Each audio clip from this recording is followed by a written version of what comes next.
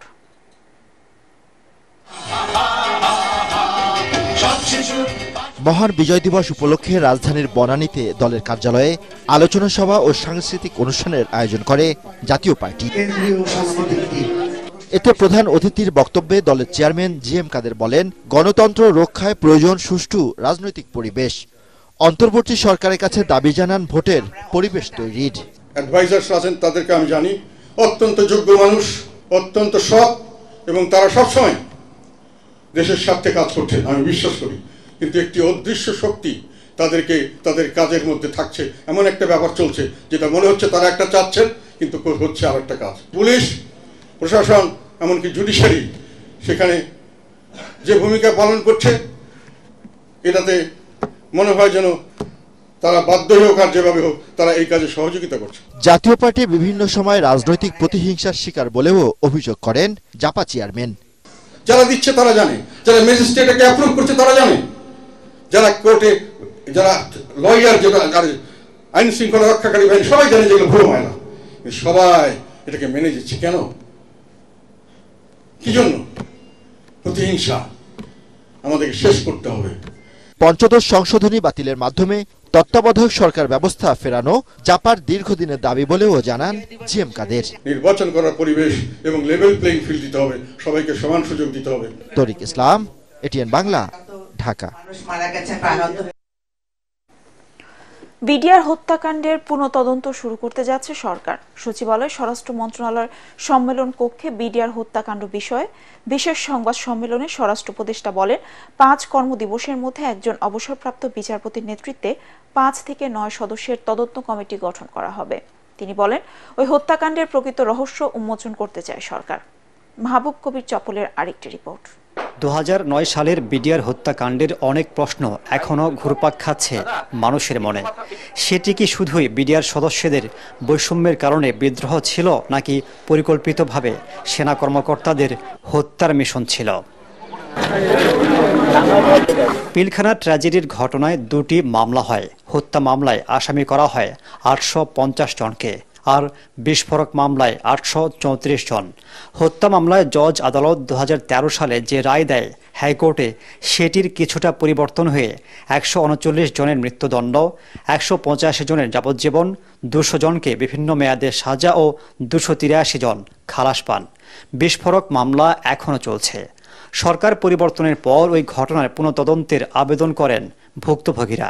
Commission গঠনের নির্দেশ দেন high court. কিন্তু স্বরাষ্ট্র ও আইন মন্ত্রণালয়ের টানাটানিতে ক্ষুব্ধ হয়ে ফেসবুকে পোস্ট দেন সমন্বয়করা। শেষ পর্যন্ত কমিশন গঠনের বদলে তদন্ত কমিটি গঠনের ঘোষণা দিলেন স্বরাষ্ট্র উপদেষ্টা।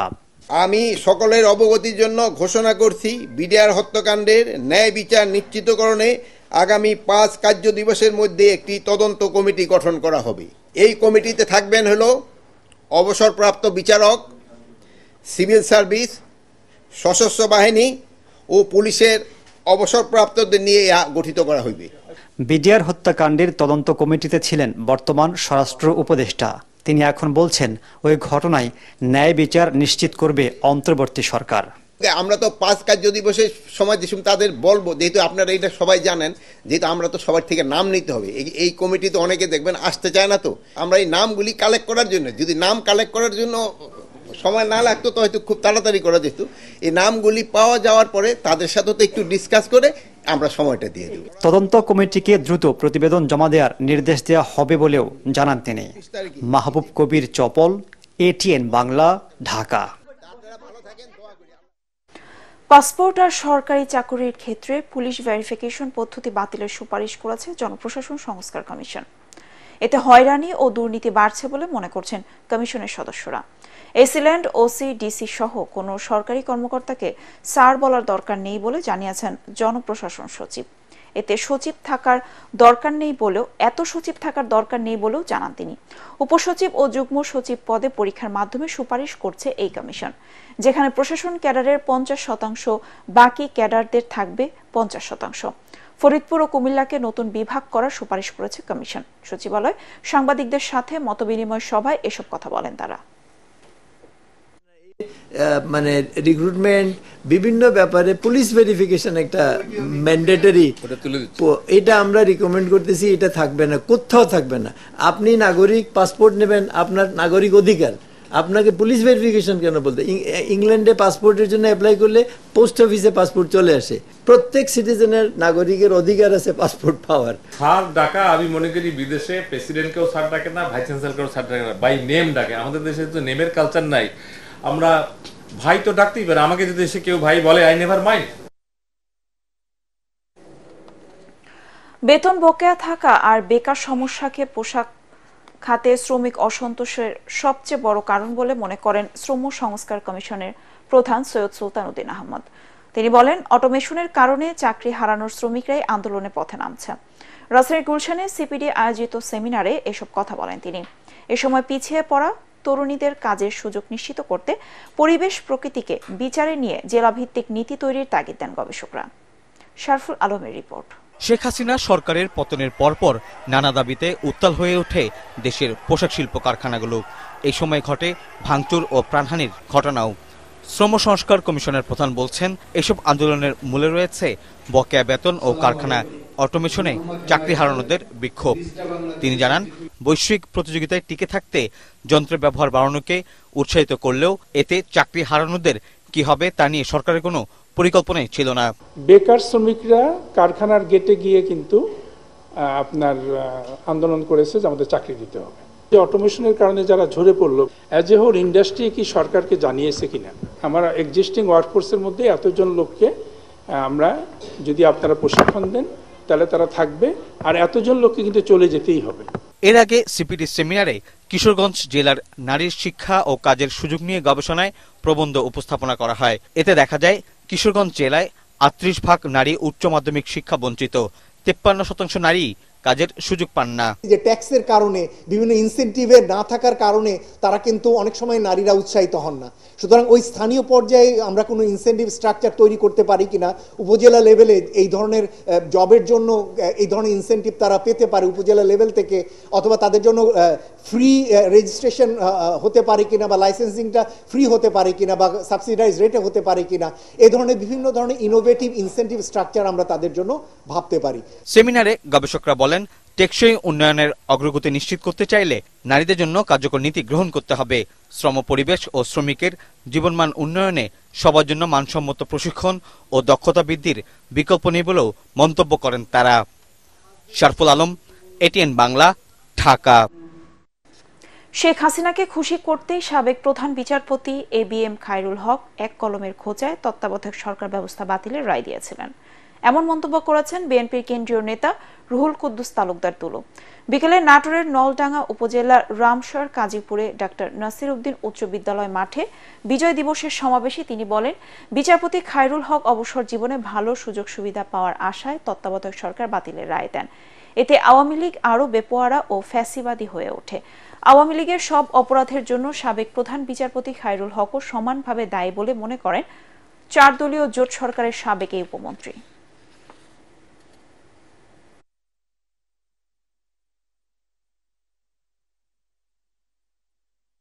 শেখ হাসিনাকে আজকে এই বাংলাদেশে ফ্যাসিস্ট বানিয়েছে একজন ব্যক্তি, তার নাম হচ্ছে প্রধান বিচারপতি খায়রুল হক। এই 15.5 বছর যত মানুষ এই গণতন্ত্রের জন্য, এই ভোটের অধিকার জন্য যত মানুষকে শেখ হাসিনা হত্যা করেছে, প্রত্যেকটা হত্যা, প্রত্যেকটা ঘটনার জন্য এই খায়রুল হককে বিচারের মুখোমুখি করতে হবে। নিত্যপণ্যের দাম দ্রুত নিয়ন্ত্রণ করা না গেলে রাষ্ট্র সংস্কারে শেষ পর্যন্ত জনগণের ধৈর্য থাকবে না বলে সতর্ক করেছেন সিপিডির ফেলো ডক্টর দেবপ্রিয় ভট্টাচার্য। বিকেলে রাজধানীর ফরেন সার্ভিস একাডেমিতে গোল টেবিল বৈঠকে তিনি বলেন, মধ্যম আয়ের দেশ হওয়ার হুমকি থেকে বাঁচতে এখন থেকে পদক্ষেপ নিতে হবে। এছাড়া কারিগরি শিক্ষার মনোন্নয়নের মাধ্যমে দক্ষ জনবল তৈরির পথ সুগম করার আহ্বান জানান তিনি।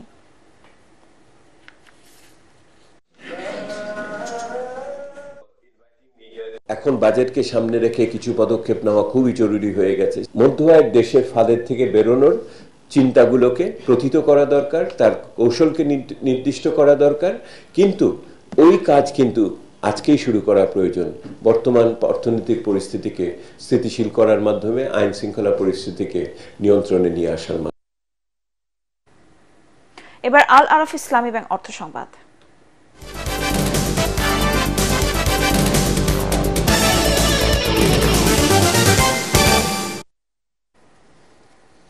আর্থিকভাবে অসচ্ছল ও মেধাবী শিক্ষার্থীদের শিক্ষার সুযোগ এবং মিড ওয়াইফারি পেশায় দক্ষ জনশক্তি তৈরিতে 20 জনকে বৃত্তি দিচ্ছে বিকাশ। ব্র্যাক বিশ্ববিদ্যালয়ের অধীনে James P Grant school of public হেলথের মিড ওয়াইফারি এডুকেশন প্রোগ্রামের আওতায় 2 ব্যাচে 10 জন করে মোট 20 জনকে 6 বছরের জন্য টিউশন ফি দেবে আর্থিক সেবাদানকারী প্রতিষ্ঠানটি। এ উপলক্ষে দুপুরে রাজধানীর মোহাম্মদপুরে আদাবর ক্যাম্পাসে একটি চুক্তি সই হয়েছে। নিজ নিজ প্রতিষ্ঠানের পক্ষে চুক্তিতে সই করেন বিকাশের chief external and corporate affairs officer অবসরপ্রাপ্ত মেজর জেনারেল শেখ মোহাম্মদ মনিরুল ইসলাম এবং ব্র্যাক বিশ্ববিদ্যালয়ের ডিন ডক্টর লরা রেইখেনবাগ। এ সময় আরও উপস্থিত ছিলেন বিকাশের ইভিপি এবং রেগুলেটরি অ্যান্ড কর্পোরেট অ্যাফেয়ার্স প্রধান Humayun Kabir, corporate affairs vice president Saima Hasan, James P Grant school of public health BRAC বিশ্ববিদ্যালয়ের আহমদ মোশতাক রাজা চৌধুরী সহ উভয় প্রতিষ্ঠানের ঊর্ধ্বতন কর্মকর্তারা।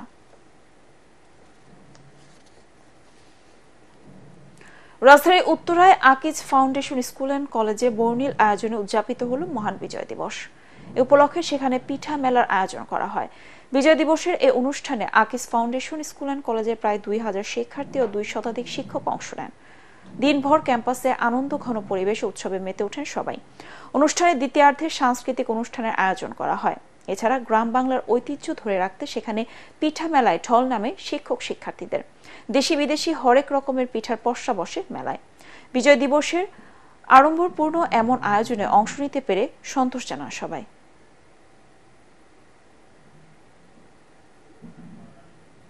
এবার পার্টিক্স খেলার খবর।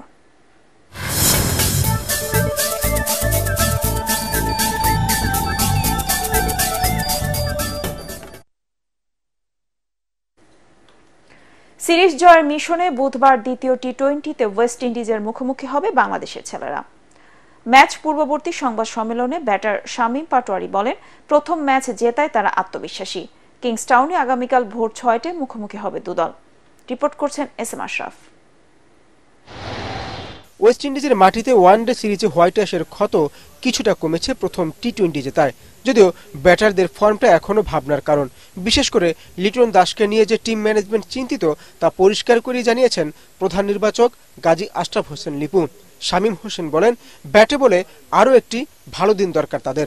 যেহেতু এখন আমরা 3-1 তিন ম্যাচে একটা জিতে গেছি, সো আমরা একটু এগিয়ে আছি এখনো। আর অবশ্যই আমার টার্গেট থাকবে যে আমাদের এই সিরিজটা উইন করার। ইভেন আপনারা সবাই জানেন যে টি-20 স্পেশালিস্ট ওরা অনেক ভালো, সো আমরা আশা করি আর একটা ম্যাচ জিতলে আমরা সিরিজ জিততে পারবো ইনশাআল্লাহ। প্রথম ম্যাচের শেষ দিকে শামীমের ঝোড়ো ইনিংসেই দল লড়াইয়ের পুঁজি পায়। পারফরমেন্সের ধারাবাহিকতা ধরে রাখতে চান তিনি। আমি 1 বছর পরে এসেছি, অনেক ভালো লেগেছে। ফার্স্ট অফ অল আমার এই ইনিংসটা অনেক দরকার ছিল আমার জন্য, ইভেন আমার টিমের জন্য অনেক দরকার ছিল। আর আমি অনেক কনফিডেন্ট ছিলাম যে আমি ভালো কিছু করবো টিমের জন্য আর আমার দলকে ভালো কিছু দিতে পারবো। টি-20তে দুই দল এর আগে মুখোমুখি হয়েছে 17 ম্যাচে, যেখানে টাইগারদের জয় 6টিতে আর ক্যারিবীয়রা জিতেছে 9 ম্যাচে। S M Ashraf, ATN Bangla. Enamul Haque বিজয়ের অপরাজিত সেঞ্চুরিতে এনসিএল টি-20 ক্রিকেটে ঢাকাকে 21 রানে হারিয়েছে খুলনা। এই নিয়ে আসরে টানা 4 ম্যাচ হারল ঢাকা। অপরদিকে 2 হারের পর জয় ফিরল নুরুল হাসান সোহানের দল। সিলেট ইন্টারন্যাশনাল ক্রিকেট স্টেডিয়ামে প্রথমে ব্যাট করে 3 উইকেটে 180 রান সংগ্রহ করে খুলনা। ম্যাচ সেরা এনামুল হক বিজয় দলের পক্ষে সর্বোচ্চ 101 রানে অপরাজিত থাকেন। জিসান আলমের পর চলতি এনসিএল-এ এটি দ্বিতীয় সেঞ্চুরি। জবাবে তাইবুর রহমানের 63 এবং মাহিদুল ইসলাম অঙ্কনের 43 রানে ভর করে 4 উইকেটে 159 রানে থামে ঢাকা। অন্য ম্যাচে রংপুর 7 উইকেটে বরিশালকে, চট্টগ্রাম 4 রানে রাজশাহীকে এবং ঢাকা মেট্রো 1 রানে হারিয়েছে সিলেট বিভাগকে। ফেডারেশন কাপ ফুটবলে বসুন্ধরা কিংসকে 2-0 গোলে পরাজিত করে চমক দেখিয়েছে ফোর্টিস ক্লাব। কিংস অ্যারেনায় গোলশূন্য প্রথমার্ধের পর খেলার 71 মিনিটে উজবেকিস্তানের খেলোয়াড় জাসুর জুমায়েভ গোল করে এগিয়ে নেন ফোর্টিসকে। এই গোলের রেশ না কাটতে 78 মিনিটে আব্দুল্লাহ ব্যবধান দ্বিগুণ করেন। দেশসেরা দল বসুন্ধরাকে হারিয়ে উল্লাসে মেতে ওঠে ফোর্টিসের খেলোয়াড়রা। বসুন্ধরা দুঃসময় যেন কাটছেই না। প্রিমিয়ার লিগে মোহামেডানের কাছে পরাজয়ের পর ফেডারেশন কাপের গ্রুপ পর্বে ফোর্টিসের কাছে হারল তারা। অন্য ম্যাচে মুস্তফা ও সাজ্জাদের হ্যাট্রিকে ওয়ান্ডারার্স ক্লাবকে 8-0 গোলের বড় ব্যবধানে হারিয়েছে ব্রাদার্স ইউনিয়ন ক্লাব। একটি করে গোল করেন রাব্বি ও এলিটা কিংসলে।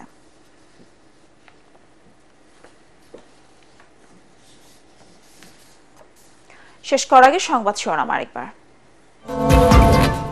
তত্ত্বাবধায়ক সরকার ব্যবস্থা বাতিল সংক্রান্ত সংবিধানের ৫ম সংশোধনীর আংশিক অবৈধ, হাইকোর্টের রায়। বাতিল হলো দলীয় সরকারের অধীনে সংসদ নির্বাচনের বিধান।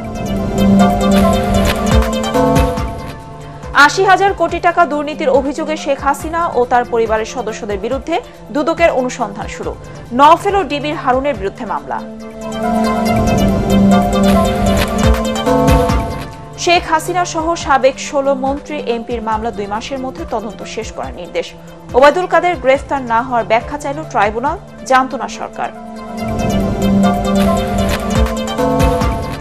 নিজের স্বার্থ হাসিলে কেউ যেন দলকে ব্যবহার করতে না পারে, নেতাকর্মীদের সতর্ক থাকতে বললেন তারেক রহমান। অতীতের যে কোনো নির্বাচনের চেয়ে এবারের ভোট কঠিন হবে।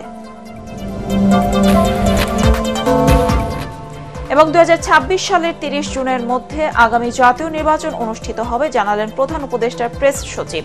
ইভিএম এ নয়, এবার ভোট হবে ব্যালটে, সিইসি। পরবর্তী সংবাদ দেখার আমন্ত্রণ জানিয়ে এখনকার মতো শেষ করছি। এটিএন বাংলা সংবাদ ইউটিউবে দেখতে ব্রাউজ করুন youtube/ATN বাংলা নিউজ। ধন্যবাদ সবাইকে।